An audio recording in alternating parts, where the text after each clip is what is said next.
my you God. look great. Thank you. Let me see if I can lift you up. Oh my God. So I can barely see myself, but yeah, this is happening.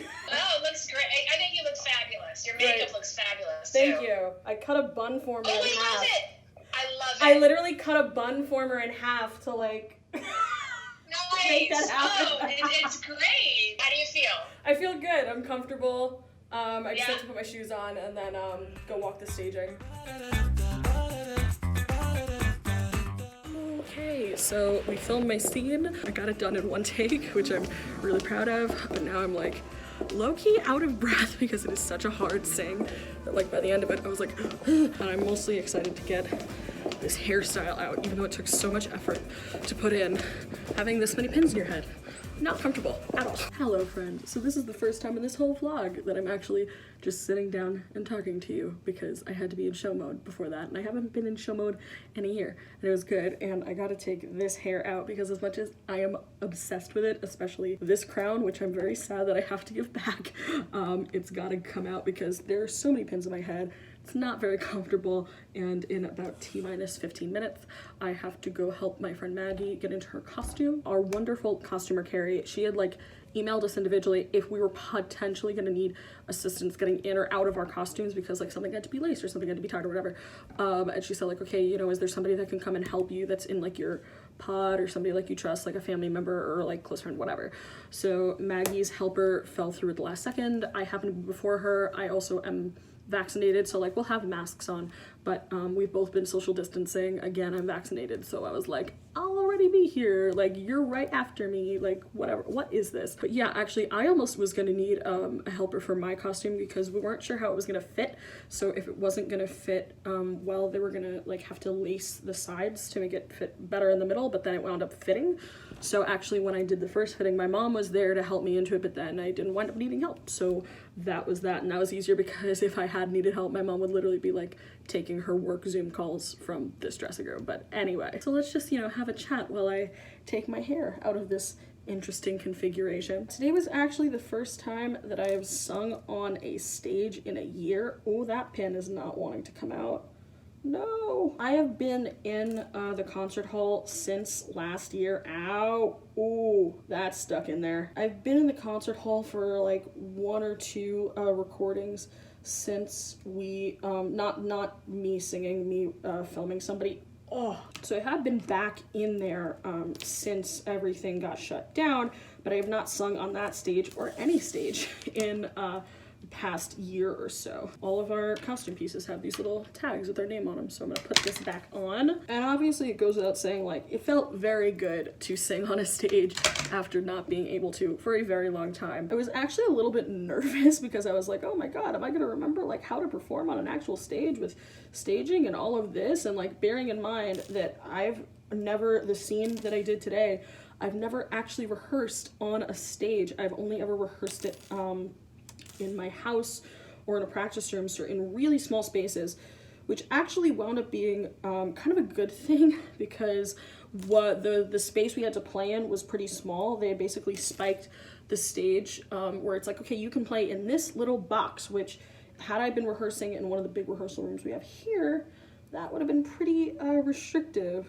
But because I've been rehearsing in very small spaces, like, and I have like, and using, you know, just under suboptimal conditions, it wasn't like I had to adapt to being in a smaller space. But then on the other hand, it wasn't like I had to adapt to suddenly being in like a really, like, just such a bigger space and like trying to use that space. So it wound up being good. What I was trying to say before is that my scene involves a settee, like the settee has become like a running gag at Copeland because the settee has been in like every opera, every scenes program, every production of everything. And the gag is that the settee has its own resume. But the thing about that settee, and I've been in two scenes with it?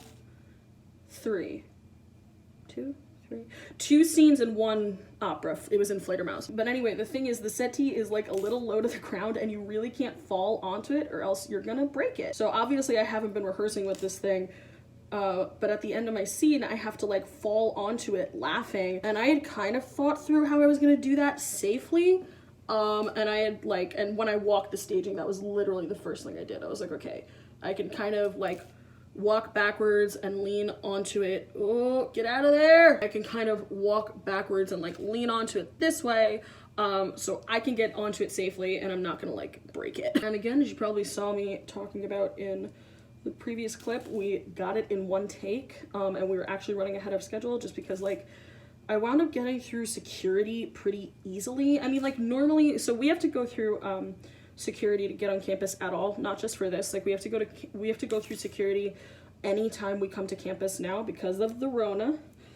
You know, you do like your 2 little screenings, you show it to the guard, and like there's only one gate that's open, and it happens to be like one of the farthest gates from Copeland. So that's fun. So like you have like a bit of a walk once you even get through security. But last week I actually got held up at security for truly no reason. It wasn't because there was an issue with my screening. It was literally because the guard, I think he was new, so like this is not, you know, on him for that. Like I think it was just his first time using the system, but like he was trying to type in my name and it wasn't working. So then I had to go to the actual like guards station to be like, yo, let me in please. I've only ever been held up at security a few times, including one time like close to when they first reopened the campus. I had checked in with security and then I walked over to the building and then I got stopped by a guard and they were like, did you check in? And I said, yeah. And they were like, can I see your ID? And I showed them my ID.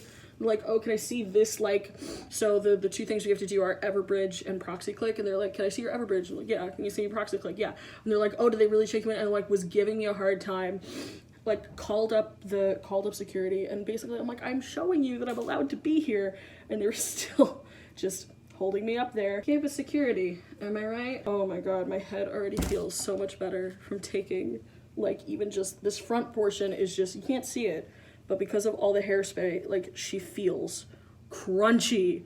Ooh. But anyway, to get back to today's events, it's always, you know, I forget that there are people that I literally have not seen in person in a year. So, example, today, I have not seen our opera director in person in a year. And I saw her and I was like, ah! In the wings before I was about to go walk the staging before we filmed. I was like, ah! And it's funny because one of the last things that I had the last day before lockdown was an opera rehearsal for Suor Angelica, which never got to happen just because of, you know, obvious circumstances. It was postponed to October. Oh my god, this pin is not coming out. It was initially, well, okay, when we got sent home, it was just kind of like, we don't know, because we got sent home on March 11th. I will never forget that day as long as I live. But we initially got sent home on March 11th, 2020. The production was set to take place like, oh my god, have I already? No, it was set to be end of April is when Suor Angelica was supposed to happen. Oh, found a pin. But anyway, initially when we got sent home, it was just kind of like, we don't know what's gonna happen, except like, you know how you were supposed to have like your zits probes next week? Well, obviously that's not gonna happen. And like, we all kind of had like a creeping suspicion that like things were not gonna be great, but obviously none of us predicted like, you know, a year later still social distancing, still not being in real school. But after that, sometime after, I don't know when this happened, but after some time, and I guess it must have been after Cuomo announced that CUNY and SUNY were staying online for the remainder of the semester, so it's the spring 2020 semester, that it was announced that we would postpone the production to October, which at the time, it seemed like, yeah, that's realistic, like, we'll be back to normal by then. We all know what happened. Hold on, I just need to take a second to show you this pile of pins that just came out of my head, and it is so, oh my god, my scalp is so relieved. Y'all, this is like, I think this is not, no, this might be quite as bad as it was for Figaro, where my entire hairstyle was just propped up by pins, but just, that's what held my hair up. So anyway, obviously the show didn't happen. It was officially canceled sometime in, I don't know, sometime over the summer. And then we went to do a little night music for this year, and we thought like maybe we can have a socially distant production in March. So I think the original show dates would have been like a couple weeks ago. But then due to a story, there's a story behind it and it's not a great one. So that show didn't happen.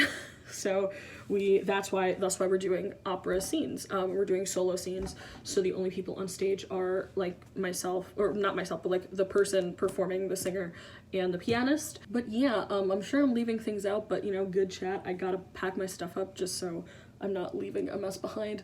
By the way, this is probably like the second time in my life, or now maybe third, that I've ever been in one of these dressing rooms alone. Like my senior recital, my friend Mike's recital, where I was on it and I was just hanging out in the dressing room like and listening for when I had to come on the monitor. And now, so I'm used to being smushed up with just so many other people in here. So actually I'm in the men's dressing room because the way that they did it is that we have 4 people. I'm just checking the time. Anyway, so the way that they handled the whole like dressing room situation is that, so there's 4 people. They're filming scenes over the course of like 3 days.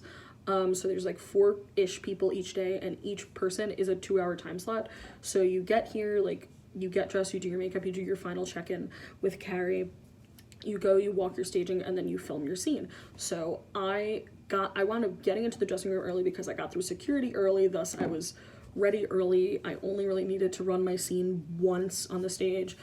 So overall, like I wound up starting early, finishing early. But the way that they have it is that like, so if there's 4 time slots, I was at 12. So the person at 10 was in the women's dressing room. So the person at 12 is in the men's, and then the person at 2 is in the women's, and whatever. So there's time for the room to air out between people. So yeah.